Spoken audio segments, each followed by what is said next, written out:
Meu nome é Edson Luiz Pereira, eu sou diretor-presidente do Museu da Família, instituição esta participante da oitava Primavera de Museus, especialmente museus criativos, cujo tema da palestra será Museologia Social e Virtual. O caso específico do Museu da Família, Museu de Tipologia Virtual. Quando falamos em museus, temos ideias inúmeras acerca do que museus são. E normalmente a gente apela especialmente para o dicionário Aurélio, e nesse a gente identifica que são grandes coleções de objetos e artes de ciência, prédios onde se encontram essas coleções, casas onde se encontram coisas diversas, antigas, sem uso. E que normalmente, quando a gente fala em museus, em mente a gente tem rapidamente lugares onde se depositam coisas que não têm mais utilidade. Muito embora nós saibamos que esses lugares eles identificam forma de organização de sociedades distintas. Se a gente pegar como informação no mundo hoje, nós temos cerca de 60 mil museus. E desses 60 mil museus, especialmente pós-Segunda Guerra Mundial, nós tivemos algo em torno de 90% destes se constituindo. Se a gente pegar a Segunda Guerra Mundial, a gente tem um grande fato que ocorreu no mundo e este dizimou uma parcela significativa de população, como também destruiu bens materiais e, consequentemente, a gente tem uma perda significativa dessas referências. No Brasil, hoje, nós temos algo em torno de 3 mil museus, o que representa cerca de 5% dos museus no mundo. Quando a gente pensa em museus, a gente tem rapidamente alguns em mente, e esses, como exemplo do que vocês podem acompanhar, Museu do Louvre, em Paris, ou mesmo o Museu da Língua Portuguesa, na cidade de São Paulo, o Museu Oscar Niemeyer, como um grande ícone da museologia no estado do Paraná, que também é identificado como Museu do Olho, Museu da Inconfidência Mineira, onde a gente tem acervos e coleções, e que guardam parte da história local. Nós temos também museus fora do Brasil, obviamente, como no caso o Museu dos Coches, em Lisboa, onde existem coleções ali específicas a respeito do tema. Mas eu preciso voltar ao chamado Museu da Família, porque esse, de fato, é aquele que nós trabalhamos e identificamos como museu, que ele começa com o princípio de um museu de tipologia virtual. Esse museu de tipologia virtual tem como base o tema já dito, que é a família. E quando a gente fala em família, o que é essa família? Como ela se constitui? Família é aquilo que eu identifico como o laço que eu tenho com pessoas, sejam sanguíneas ou não. São pessoas que estão sempre comigo, estão próximas e que têm vivência, seja a forma com que essa família se organiza. Eu tenho, por exemplo, a família identificada como o começo, de onde eu venho, uma família da qual eu participo, a família que eu venho a constituir posteriormente. Quando eu falo em família, dentro dessas relações intergeracionais, por exemplo, a experiência dos avós, bisavós, frente a seus netos e bisnetos, como referência do passado para identificar o presente e da base para o futuro. Família, dentro desses laços geracionais, intergerações, a avó, a mãe e a neta. E como também uma observação muito direta. Quando falamos em família, nós nos identificamos e percebemos o pertencimento. Pertenço a uma família por quê?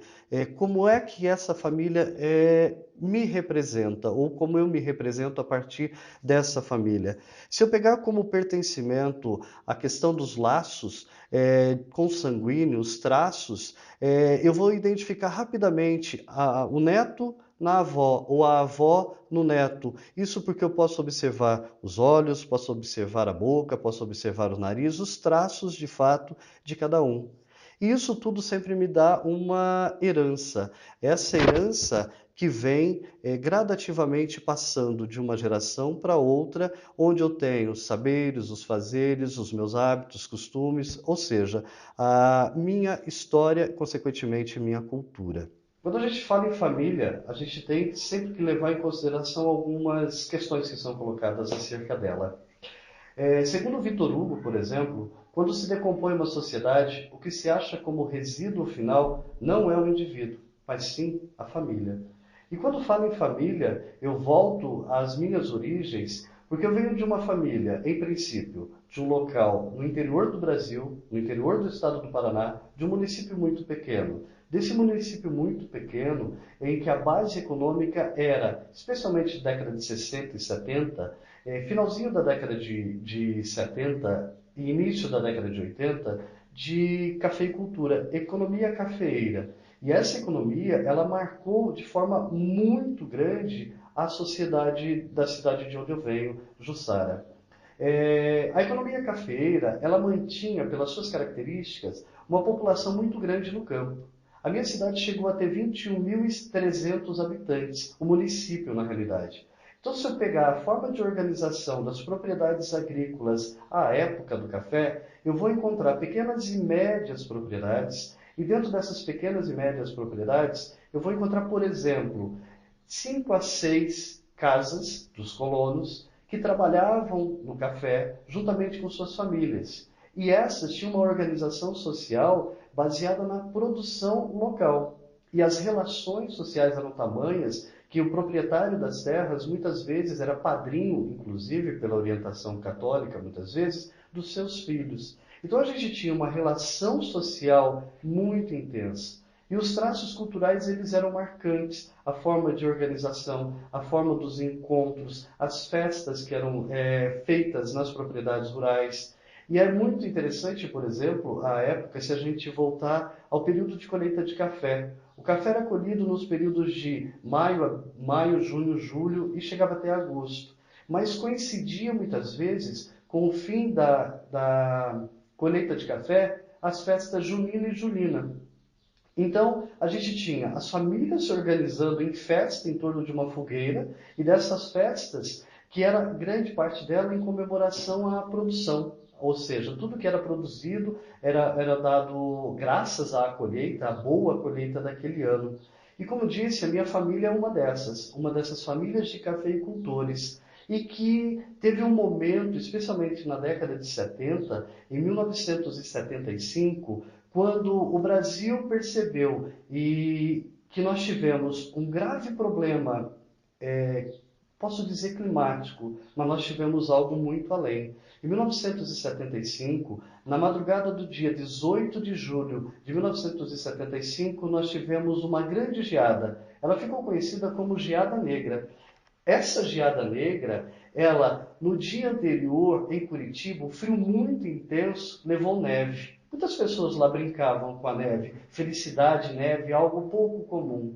Só que na região norte e noroeste do Paraná, essa chegou como devastação, não como neve, mas sim como uma geada. E essa geada simplesmente ceifou a cafeicultura da região norte e noroeste. E essas pequenas e médias propriedades que tinham famílias inúmeras vivendo, tendo sua subsistência nessa propriedade, do dia para a noite, ou da noite para o dia, se viu simplesmente sem nada. Não tinha mais como produzir, não tinha mais como ter sustento para a família. E a gente percebe a partir daí uma saída muito grande. E Jussara, que tinha em seu município 21.300 habitantes, hoje, se a gente considerar 2014, tem cerca de 6.700. Esse número é extremamente diferente em função da necessidade de sair, buscar uma nova possibilidade de vida, e isso se faz em outras regiões, sejam essas centro-oeste, norte do Brasil, e também outras e grandes cidades. Cidades que passaram a atrair das menores para as maiores.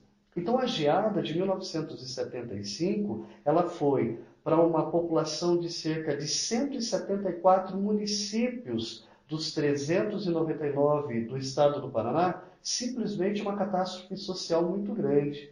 E catástrofe social que culminou com rupturas de laços familiares, de laços fraternais, de amizade, e parte da história dessas pessoas que lá viviam, que migraram, parte dessa história simplesmente não existe mais. Não como ela deveria ser caso nós não tivéssemos essa ocorrência da grande geada. A grande geada foi, sim, um grande divisor de águas, reorganizador do processo produtivo, como também da distribuição da população pelo território brasileiro, uma vez que hoje a gente encontra paranaense em qualquer área do território do país produzindo, especialmente na agricultura. Os números à época dizem, por exemplo, dos 174 municípios cafeicultores da região norte e noroeste do Paraná, cerca de 71 deles perderam metade de sua população. 88 municípios perderam cerca de um quinto de sua população. Então é notável que a história, a memória, essa teve simplesmente uma ruptura muito grande. Então, muito preocupados com essa questão, eu que venho de uma família onde inúmeras pessoas são professores e que trabalham em rede pública e privada, de algumas cidades aqui da região noroeste, próximo à cidade de Maringá, onde falo nesse momento, são pessoas que estavam sempre muito preocupados com, primeiro, é uma região de uma história muito recente. Se é uma região de uma história muito recente, com uma grande ruptura em 1975 e uma grande transformação, a nossa história sofreu muito. E o que nós tínhamos como memória, seja ela material ou imaterial, ela indo embora, simplesmente indo embora, porque as pessoas migraram e a sua história elas levaram, foram criar outra história em outro lugar. Então nós temos histórias que podemos dizer esfaceladas de cada uma dessas cidades, dessas 174 cidades da região norte e noroeste do Paraná. Hoje, a gente tem uma situação em que, se eu pegar os dados do Instituto Brasileiro de Geografia e Estatística e falar sobre as cidades brasileiras em número de habitantes, eu vou encontrar uma parcela destas onde é muito preocupante, que são as pequenas cidades. As cidades com um número inferior a 10 mil habitantes são cidades que continuam a perder população. Isso de modo geral, se eu pensar no Brasil. E é muito preocupante porque a gente tem uma tendência de cidades fantasmas. E se não houver a preocupação com a história desse local, com a memória desse local, se instituindo, sejam museus físicos, o que é muito difícil em função dos recursos que são necessários, e que se faça de uma forma diferente, assim como nós estamos propondo e fazendo, que são os museus, o Museu de Tipologia Virtual. Cidades na faixa dos 200 a 500 mil habitantes hoje recebem muita população, especialmente das cidades pequenas, que buscam, muitos desses buscam melhores condições de vida e trabalho e educação, como também das cidades maiores que buscam nessas médias uma oportunidade de uma melhor qualidade de vida. Entendam que nós estamos vivendo um processo em que uma parcela significativa da história de alguns lugares do nosso país simplesmente vai ficar ao Deus dará. Ou seja, não tem quem conta, não tem registro e simplesmente não há história destes, não há uma memória destes. E para isso se cria possibilidades distintas. Quando começamos muito na família pensar nessa questão da manutenção da história, da conservação, seja material ou imaterial, daquilo que nos é referência e que nos faz perceber pertencer, o pertencimento a um determinado local, é que buscamos possibilidades inúmeras e estudando possibilidades outras de criar dentro do nosso município uma estrutura que pudesse atender a essa necessidade. Existe uma história que precisa ser contada, uma história que precisa ser reconstruída.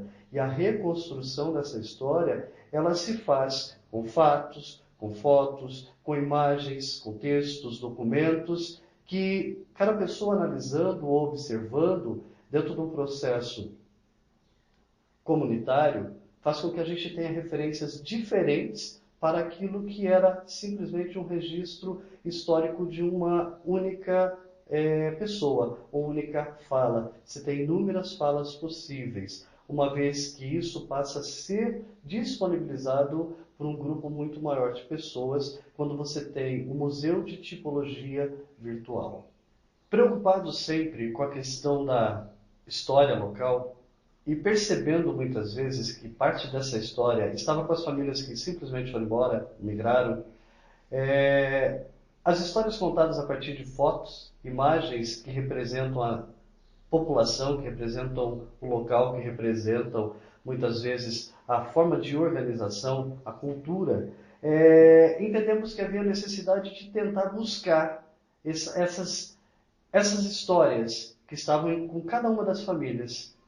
Como cada uma da sua família tem uma história própria, e essa história está sempre muito ligada ao local onde elas vivem, e quando a gente tem essas famílias indo embora, elas estão também levando consigo parte dessas histórias, ou parte dessa história. A gente não vai encontrar muito do que acontecia em cidades como Jussara, no Paraná, que era uma cidade que tinha suas atividades cívicas, que tinha suas fanfarras, que tinha o seu cinema, ainda com construção em madeira. Mas essas informações, por exemplo, que hoje a gente não tem um prédio mais edificado, só existem em fotografias. E essas fotografias, elas não estão mais na cidade, elas estão com pessoas que estão fora. E para que a gente tivesse uma mudança dessa situação, ou seja, uma recuperação histórica local, criamos o Museu da Família. Se a história está em cada uma das famílias, essas famílias, juntando suas histórias, elas criam a história local, ou recriam essa história local. E para isso nós criamos o Museu da Família, um projeto inicialmente apoiado pelo Ministério da Cultura, através do PRONAC, em que nós temos um conceito muito simples quando a gente pensa nesse processo. Nós temos assim, atualmente, nós temos nas famílias guardado sempre fotografias. Essas fotografias muitas vezes estão engavetadas e muitas vezes as pessoas acreditam que elas são eternas, mas o papel fotográfico ele tem um tempo de existência. Nós temos receitas, livros de receitas da avó, da tia e algumas, inclusive, receitas da minha avó, que estão ainda anotadas, só podem ser feitas porque estão nesses livros, que guardam parte da história culinária da minha família. Nós temos os antigos monóculos, que isso era muito comum na década de 70. A gente tem os antigos DVDs, as fitas de DVDs, que muitas vezes ainda elas se perdem. Se você não tomar cuidado e tiver uma dessas, simplesmente pode vir a perder, porque ela pode mofar, estragar e assim por diante. E ainda como registro histórico, os raios-x, que registram as características de saúde de uma família. Esses documentos todos, as famílias normalmente guardam e têm um acesso físico a ele. Mas hoje a gente vive um momento um pouquinho diferente do passado. No passado a gente, para a fotografia, se preparava, colocava a melhor roupa, todos se alinhavam, procuravam sempre um sorriso para que o registro fosse sem a perda, porque tinha um custo significativo do filme. Hoje, qualquer celular com câmera faz registros inúmeros. Nós nunca tivemos tantos registros fotográficos como nós temos hoje. Só que a forma de guarda, ela é realmente ainda muito preocupante. Assim como as câmeras fotográficas, os e-mails, os pendrives e os CDs. Eles têm capacidade de guarda muito superiores ao que a gente tinha no passado. Só que a possibilidade da perda de todas as informações que ali estão é muito grande. Então, por exemplo, a preocupação com os DVDs. É uma mídia que guarda uma quantidade grande de informações, sejam imagens, filmes, sejam documentos. Só que se essa mídia ela for guardada, nunca mexida, a impressão primeira é que ela não vai se estragar. Entretanto, ela tem uma vida média de cerca de 5 anos. E ao final disso, pode ser que você não tenha mais nada ali registrado.